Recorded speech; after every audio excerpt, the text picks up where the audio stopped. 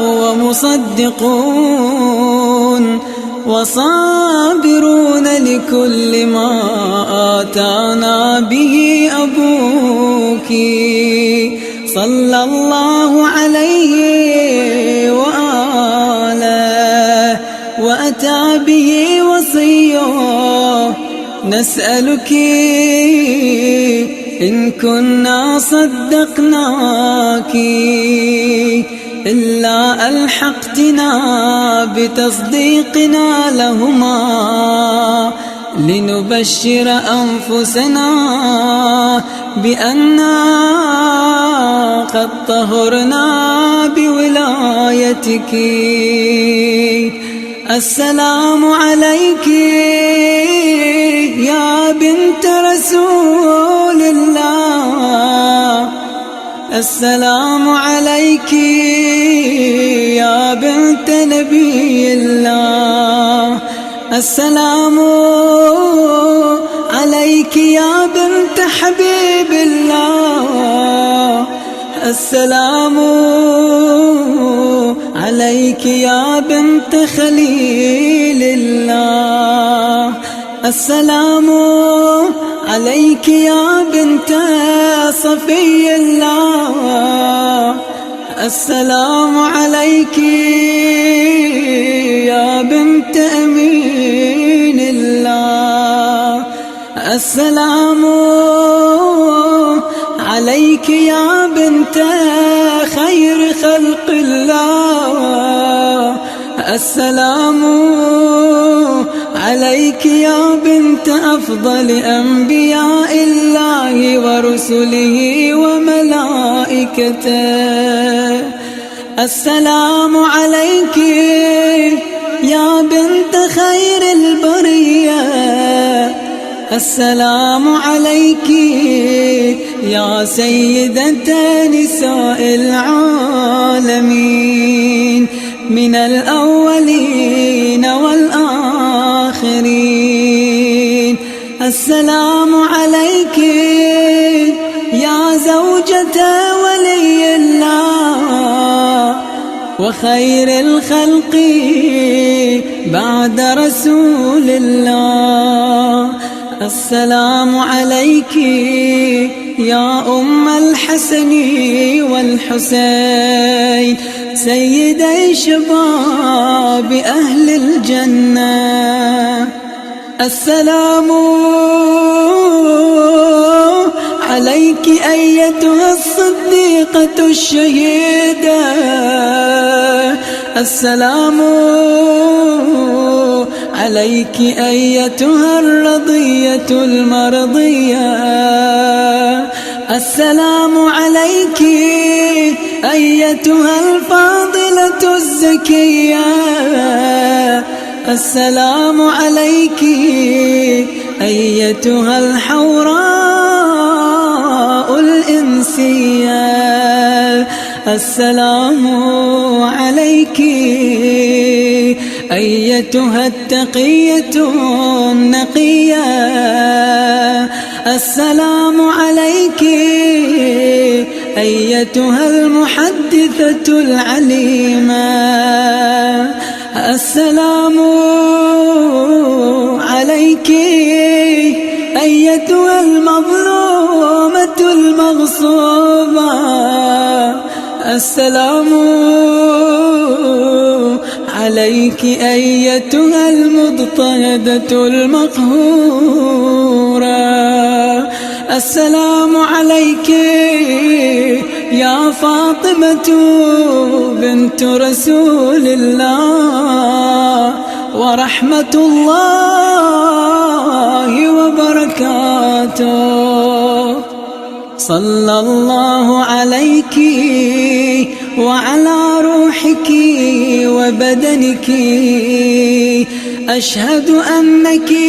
مضيت على بينة من ربك وأن من سرك فقد سر رسول الله صلى الله عليه وآله ومن جفاك فقد جفا رسول الله صلى الله عليه وآله ومن آذاك فقد آذى رسول الله صلى الله عليه وآله ومن وصلك فقد وصل رسول الله صلى الله عليه وآله ومن قطعك